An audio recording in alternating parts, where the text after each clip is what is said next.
The automatic doors slid open with a soft hiss. The lobby of Nolan and Bridge Enterprises gleamed with white marble floors, towering glass walls, and the quiet hum of wealth. At 8:03 a.m., the receptionist was already typing away, her heels crossed neatly beneath her desk, her coffee untouched. Across the lobby, a man in a navy hoodie, cargo pants, and scuffed black boots wheeled in 2 stacked boxes on a dolly. He moved like someone who had done this hundreds of times. Calm, unrushed, but deliberate. Security noticed him before the receptionist did. Notice the hoodie, the boots, the boxes. The taller of the 2 guards, Andrews, straightened his posture and stepped toward him, one hand already raised. "Excuse me," he said, voice firm but rehearsed. "This entrance isn't for deliveries. You'll need to use the service dock around back." The man stopped, set the dolly's brakes, reached into his back pocket without urgency and handed over a printed delivery sheet. "It's for Nolan and Bridge. Top floor. Priority shipment." Andrews barely glanced at it. "Still needs to go through freight. Rules are rules." The man nodded slightly, his expression unreadable. "Even if it's time-sensitive?" Andrews folded the paper in half and handed it back. "Freight entrance. That's protocol." A few people in suits moved through the lobby, dodging the scene but eyeing it. One woman glanced at the boxes, her brow furrowed. No one stopped. The receptionist finally looked up, watched, then quickly returned her eyes to her monitor. The man stood quietly, one hand still resting on the dolly's handle. He didn't push, didn't raise his voice, didn't argue. But he didn't move either. He just waited. Like he had all the time in the world. The stillness began to feel uncomfortable. Not tense, exactly, just the kind that doesn't belong in a space designed for smooth transitions and fast greetings. Andrews shifted, glanced at his partner, then back to the man.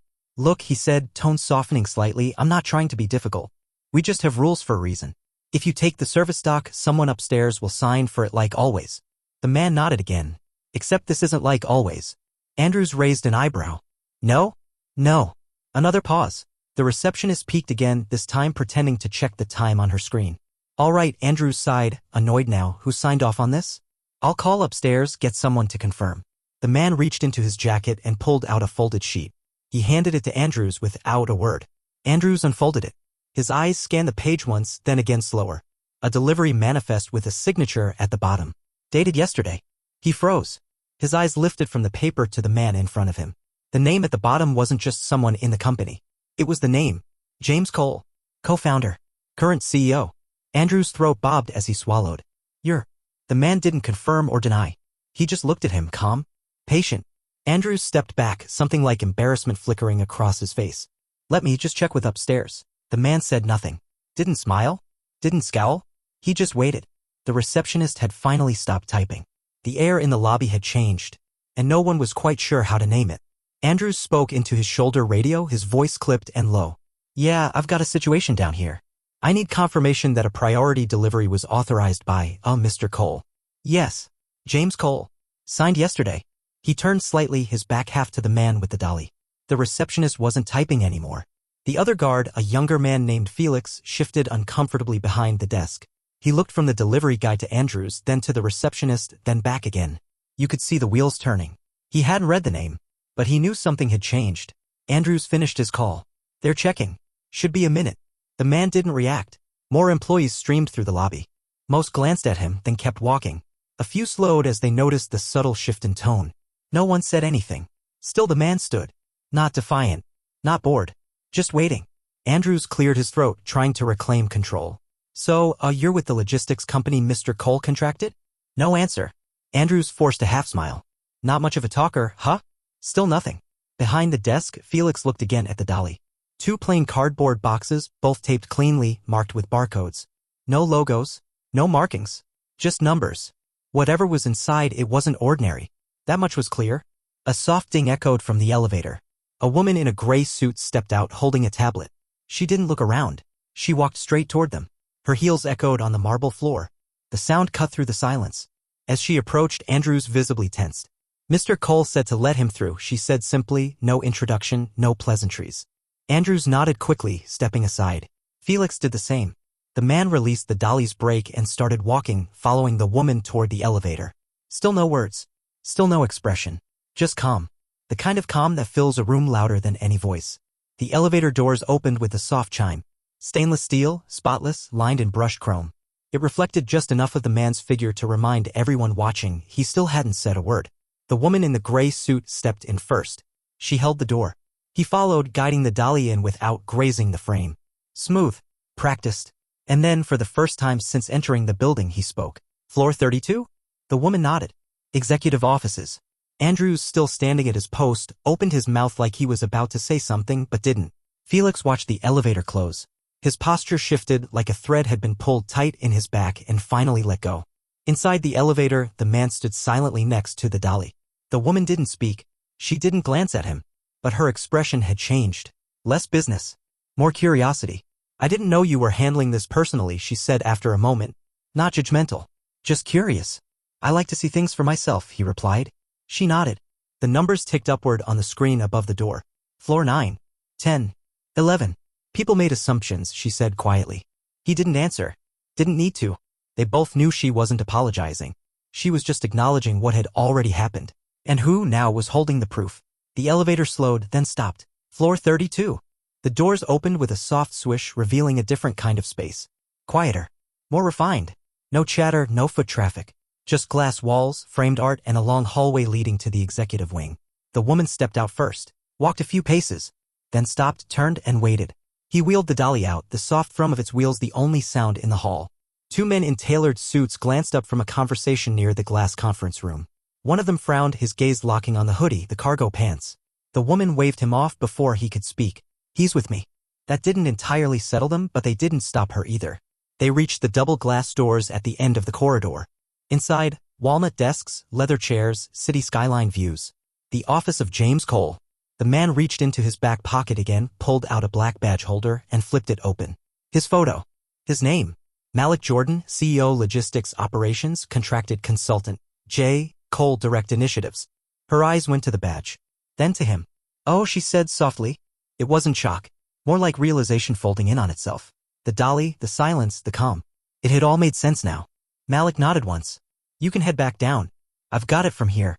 She hesitated for just a second, then stepped back. Yes, sir. And with that, she left him standing alone outside the CEO's door, the boxes still untouched. It wasn't about the delivery. Not anymore. Malik stood quietly for a moment, looking at the frosted logo on the office door, Nolan and Bridge, Executive Suite. The lettering gleamed against the glass. He didn't knock. He didn't need to. Instead, he bent slightly and opened the first box. Pulled out a slim black folder, no logo, just embossed initials in one corner, J.C. Inside, contracts. Original copies. Strategic proposals. 3 months of work. Signed by James Cole himself. He adjusted the folder under his arm, then knocked twice, calm, firm, not loud. A muffled voice inside, come in. Malik opened the door and stepped in. James Cole looked up from behind a long oak desk, his silver-rimmed glasses slipping slightly down his nose. He was mid-sentence on a call but raised a hand and smiled when he saw Malik. Yeah, he's here now, Cole said into the phone. We'll handle it. He hung up. Morning, Cole said, standing and extending a hand. You ran into trouble? Malik shook it. Nothing new. Cole nodded slowly like he already knew what had happened but needed to hear it anyway. They stopped you at the lobby? Redirected me to freight. Wouldn't check the manifest. Names? Malik didn't answer right away. Then, Andrews. And the younger one, Felix. But it wasn't just them. Cole sighed. Reception? Malik nodded once. Cole exhaled and motioned to the chair across from his desk. Have a seat. But Malik didn't move. He just looked out the wide windows behind Cole's desk. You said you wanted me to assess readiness, Malik said evenly. How this place would handle oversight. Neutral clients. Day 1 tests. Cole's smile faded. I'm ready to give you that answer. Cole didn't speak right away. Just sat back in his chair, the leather creaking softly under him. He studied Malik, his stance, his tone, the way he hadn't sat down. All right, Cole said finally, steepling his fingers. Let's hear it. Malik placed the folder gently on the desk, centered it between them. Front-facing staff defaulted to assumptions, he began, voice calm. Security followed protocol only after seeing the signature. Reception didn't even ask for details. No one asked who I was. Just decided who I wasn't. Cole said nothing. Just listened. Malik continued. They weren't rude. Not outright. Just certain. That kind of certainty's worse sometimes. You can't teach your way out of it if you don't admit it's there. Cole nodded slowly. And the woman from exec? She recognized the signature. Switched tone immediately. But she hesitated before that. It was in her eyes. She didn't expect someone like me to be tied to someone like you. The room stayed quiet. Just the low hum of the building's AC, the distant city sounds below. Malik leaned slightly on the edge of the desk, not aggressively, just close enough to make the conversation feel heavier. They followed the rules, James?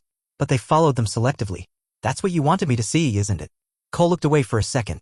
Then back. I needed to know how they treat someone when they thought no one was watching, he said. Malik gave a slight nod. Now you know. He didn't say it with anger. He didn't have to. The facts did all the work. Cole sat still, eyes on the folder but not opening it. His silence wasn't avoidance, it was calculation. He was a man used to leading without being questioned. But now he was listening. What would you recommend? He asked, his voice lower now. Malik didn't answer immediately. Instead, he stepped back from the desk, arms relaxed at his sides. You have a branding problem, he said. Not with your name, people trust Nolan and Bridge. But your culture? Your staff? The way they see people? That's a leak you haven't patched. Cole leaned back. I figured as much. But I needed it confirmed. You didn't need confirmation, Malik said quietly. You needed a reason to act. That landed. Cole's jaw shifted slightly, not from anger, just recognition. So what do you want to do? He asked. Malik raised an eyebrow. You brought me here to observe, not to run HR. But you could, Cole said. If you wanted. The offer wasn't casual. And both of them knew it. Malik looked out the window again, the skyline stretching in all directions. Sunlight hit the glass just right, casting long, clean lines across the office. I didn't walk in today expecting to take over anyone's department, he said. No, Cole replied. You walked in to remind people that someone's always watching. Even if he's in boots and a hoodie. Malik gave a small nod. Not proud, just honest. Then maybe they saw what they needed to see. Back downstairs, the lobby had returned to its rhythm, badges scanned, coffee sipped, greetings exchanged. But something was different now. Felix stood behind the desk, tapping at a monitor, his thoughts clearly somewhere else. He glanced at Andrews, who hadn't said much since the elevator doors closed nearly an hour ago. Just stood quietly, arms crossed, brow furrowed like he was still replaying something in his head. You think he was serious? Felix finally asked, his voice just above a whisper. Andrews didn't look up. He didn't need to be. The receptionist overheard. She hadn't said a word since the woman from the executive suite returned and said, flatly, you'll want to brush up on your internal memos. That was it. No scolding. No yelling. Just that. Felix sat down slowly, scrolling through the system. You see his name? Nope, Andrews replied. Didn't check the manifest. Didn't even look at the ID he handed me until it was too late. They both fell quiet again. A woman entered the building, paused at the desk. I have a delivery to floor 17. Should I use the front or service entrance? Felix didn't hesitate. You're good here. Let me call up for you. She blinked, surprised by the ease, but smiled and waited. Andrews watched the exchange, then nodded almost to himself. Across the lobby, someone from legal stepped out of the elevator, phone pressed to his ear. He stopped near the desk, speaking into the receiver. Yeah, apparently it was the consultant Cole brought in last quarter. Walked in quiet, didn't say much. But now they're rewriting half the welcome protocols. No, not a complaint. Just, he showed them what's broken without raising his voice. He walked off before finishing the sentence. But they all knew the rest. 2 floors below executive, in a muted conference room with glass walls and filtered light, department heads were already seated. Legal, HR, operations, client services all called in unexpectedly. No agenda sent. They shifted in their seats, waiting. A low murmur moved around the table until the door opened and James Cole stepped in, followed closely by Malik. Cole didn't take his usual seat at the head.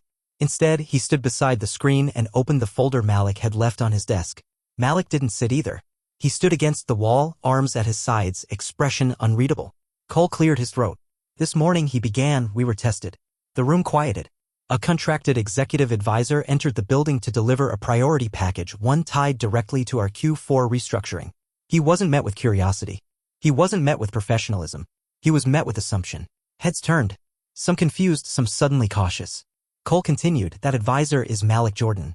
He's been consulting with me for months. And this morning, when he walked in dressed for discretion, nearly every layer of our building, from front desk to executive floor, failed to meet the standard we claim to uphold. One woman leaned forward, hands clasped. Was there a confrontation? No, Cole said. That's the point. There was no shouting. No violations of code. Just a quiet dismissal of presence. Over and over. A pause. Cole turned slightly toward Malik. You want to say anything? Malik stepped forward, gaze moving slowly across the table. I wasn't there to expose anyone, he said calmly. I was there to listen. But people forget how loud silence can be. Especially the kind that's paired with judgment. The room stayed still. No defensive remarks. No questions. Just the weight of being seen. The silence after Malik's words wasn't awkward. It was heavy. Instructive. Cole let it sit for a moment before speaking again. This isn't about one person, he said. It's about how easy it is to fail quietly. You see someone, decide what they aren't, and move on. No paperwork. No incident report. But it's still a violation. He scanned the faces at the table. Most were watching Malik now, not as an outsider, not even as a guest, but as someone they knew they'd misjudged before they even met. We're starting from the ground up, Cole continued. Every floor. Every desk. From how we greet people to how we talk about clients when we think no one's listening. There were no objections. No one asked how soon. They knew. Malik looked around once more, then spoke again. I've worked in logistics long enough to know the worst problems aren't found in numbers or reports. They're in behavior or routine ones no one questions. He paused. That's what I walked into today. A woman from HR, older, experienced, cleared her throat. Can I ask something? Malik nodded. She looked at him steadily. Why didn't you say who you were when they stopped you? He held her gaze. Because I shouldn't have to. 3 people nodded. Another looked down at his notes and didn't move for a long time. That was the shift. Not policy. Not procedure. Perspective. The next morning, inboxes across Nolan and Bridge lit up at exactly 7:02 a.m. Subject: Immediate Cultural Protocol Update, Executive Office Directive. The email wasn't long. Just 4 paragraphs signed by James Cole himself. It outlined a full review of all client-facing procedures. Mandatory training for all staff, executive included. A restructuring of reception policies emphasizing not just professionalism but presence, the awareness of how unconscious judgments shape every interaction.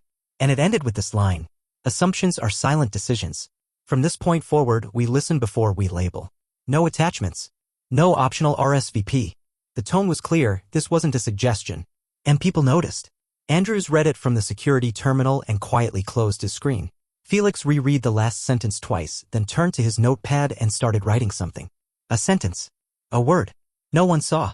On the executive floor, the woman in the gray suit saw it pop up and sighed, not in frustration but in acknowledgement. She forwarded it to her team with just 2 words, pay attention. Malik didn't send anything that morning. Didn't make any statements. He just returned to the office, early again, quiet again, walking through the lobby unbothered, this time met with a nod from Andrews. Not a performance. Not rehearsed. Just recognition. And maybe for the first time respect. Midweek, a staff-wide town hall was called. Held in the central atrium, the kind of open, echoing space meant for product launches and end-of-quarter celebrations, not conversations like this. Rows of employees gathered. Some standing, others in chairs. Department heads up front. Lower staff near the walls. A few still unsure why this felt different. James Cole stepped up first. Let's be clear, he began. This isn't an apology tour. This is a reset. People listened. Not out of obligation but because something had shifted. He stepped aside and Malik walked forward. No suit. Same hoodie. Same boots. The murmur that ran through the crowd wasn't surprise this time. It was recognition. Malik spoke without a mic. He didn't need one. I'm not here to be the face of anything, he said. I'm not interested in going viral. I'm interested in what happens when people realize they've been looking through the wrong lens. He scanned the crowd. Made eye contact without intimidation. Just clarity. This company has the structure to lead. But if you don't fix how you see people, you'll never reach the places your strategy is designed to go. Someone near the back whispered, that's the guy from the lobby. Someone else beside them replied, no, it's the guy who wrote the framework last quarter. The one that got us the city contract. That's when it started to land. Not the speech. The memory. He had always been there. They just hadn't seen him. The town hall ended without applause. Not because it hadn't meant anything, but because no one knew quite what to do with what they just heard. People lingered. Not in the usual way where they chatted about lunch or meetings. They stood in place, eyes a little softer, movements slower.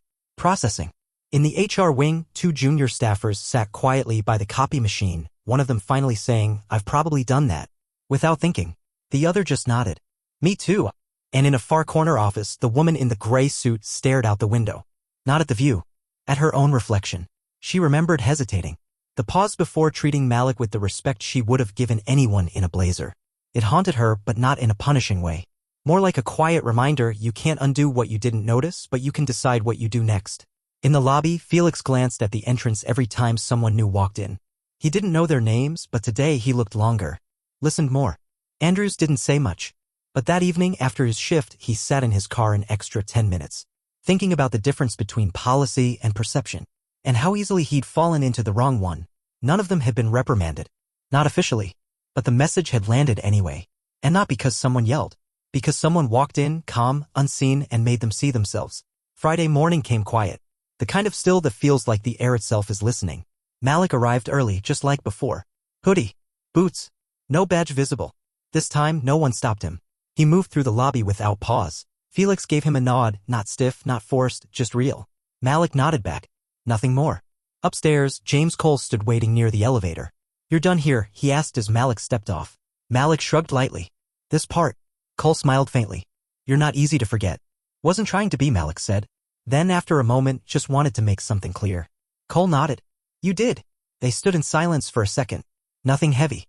Just the end of something that never needed to be loud to matter. Malik extended a hand. Cole took it. As Malik turned to leave, Cole called after him. "You think they'll remember you?" Malik didn't turn back. "They don't need to," he said. "They just need to remember what they saw." And then he was gone. No farewell speech. No emails. No final meeting. Just a man in a hoodie walking out the front door, leaving behind a building a little quieter, a little sharper, and maybe, just maybe, ready to see people differently.